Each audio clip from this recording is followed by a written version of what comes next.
Yo guys, and welcome to a new video. Today I finally watched White Bird, A Wonder Story.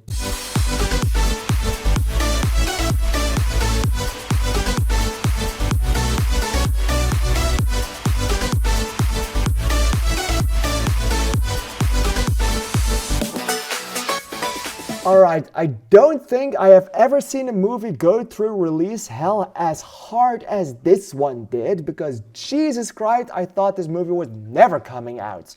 Apart from The New Mutants, of course, that one I think still holds the crown, but there are quite a few movies that now match up that level of delays and stuff like that. But to talk about White Bird, A Wonder Story, I first heard about this movie back in 2020. I think the first trailer came out in 2021 or 2022, something like that. It was very early on. It was very early. I think the earliest release for this movie was in like 2021, I guess, or 2022. Let me check this. Okay, so the first trailer for this movie was released on the 23rd of June 2022 with an expected release date of October 14th, 2022. Then it got delayed over and over and over again, and then they kind of just pulled it from the release schedule, and then they just barely printed it all back. Like, it came out in the UK, it came out in some other small countries, and right now it's in the Netherlands, and there's not even a release date for Belgium yet. So stuff like that is happening. We are now in April 2025 going into May, and this is the moment I've seen this movie 2.5 years later. But after all this waiting, knowing about it from the start, knowing about it for 3 years, hyping myself up for 3 years, thinking I will never see this movie, a sequel / prequel to Wonder. Will it be any good? And the answer to that is, yeah, it's very good. It's very good as its own kind of thing. And I do think that the thing that kills this movie a lot is it being a Wonder prequel, which makes all these comparisons to Wonder, of course. It's set in the Wonder universe. We have the Julian, like the bully kid from the first movie. We get him back for this one to do some more stuff like that, and to get him as the main protagonist for the story for a matter of a second of the time, to just get him into the story for this so that they can tell the rest of it. So, and I know it's like that in the book of White Bird, but I do think it killed the movie quite a bit, because it is just not a Wonder story. It is a Wonder story, but it's not Wonder. I rewatched Wonder like a second before I watched this one, and it's nice seeing that again. It's nice seeing the comparisons. It's nice seeing the little callbacks in the beginning and the ending of the movie, and like the comparisons in the kind of story that they are telling. But making this a Wonder story is going to give people expectations that are just not going to be realized in this movie, because we are going back to World War II in France. Which brings me to the best part of the story, is everything that happens in World War II, is everything that happens in 1942 until 1945, when the story takes place mostly. That was sublime. That was phenomenal. I still have some issues with it. Like, it's this young romance thing happening, and they kind of bloom some of the things, but I'm happy that they at least got the horrors of war rights.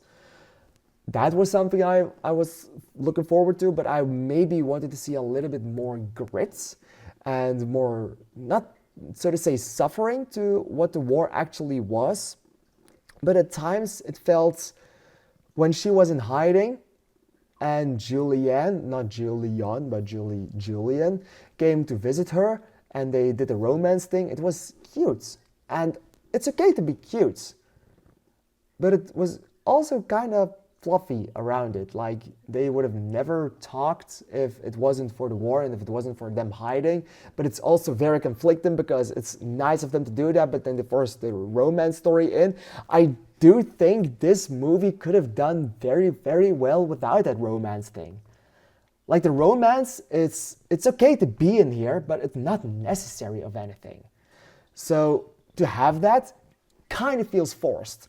The way the actors play it, like, that's great. They have a lot of chemistry together, so they pull it off very well. But it wasn't necessary entirely for the story. It wasn't all that necessary. I mean, you have the stories from Wonder, which is the bully kid that's threatened and bullied kid that is different.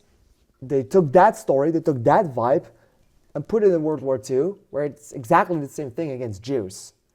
That's awesome. That's incredibly smart. The way to have that story written is why they made it a wonder story in the first place, because it's exactly the same thing.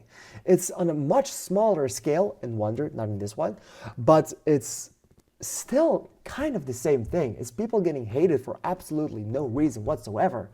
Even if you have a facial deformity, or if you are of Jewish descent, of stuff like that, that's nothing to be bullied about. And it's the comparison in between the two that is very nice, and it is very niche. And if we have more stories like this, telling some kind of story in some kind of capacity or way, I could see more wonder stories come to life, because this is just something of all ages that happened all the time throughout the entire history of this planet.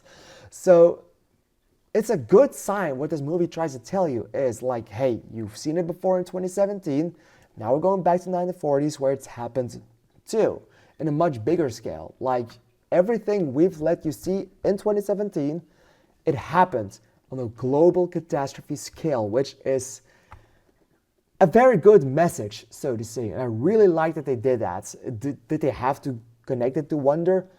Not entirely. They did. It's okay. Helen Mirren does a phenomenal job in this one. She's doing it very well.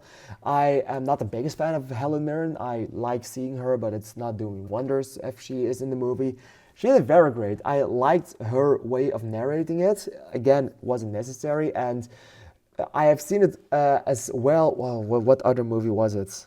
There's a movie where they break Mufasa. There they do it as well. There you have Timon and Pumbaa breaking up the story just to get some jokes in. Right here, they do it again, and they do it as well just to remind you that this is a wonder story, that this is a wonder sequel / prequel. So if it was just the thing, uncut, anything from going back and forth to the past and to the present, I think this movie would have benefited a bit more, if you know what I mean. All right, in the end, Whitebird, A Wonder Story definitely is a really, really good film. It has its flaws, but it also has its strengths to pull it off. In the end, I really liked what I saw.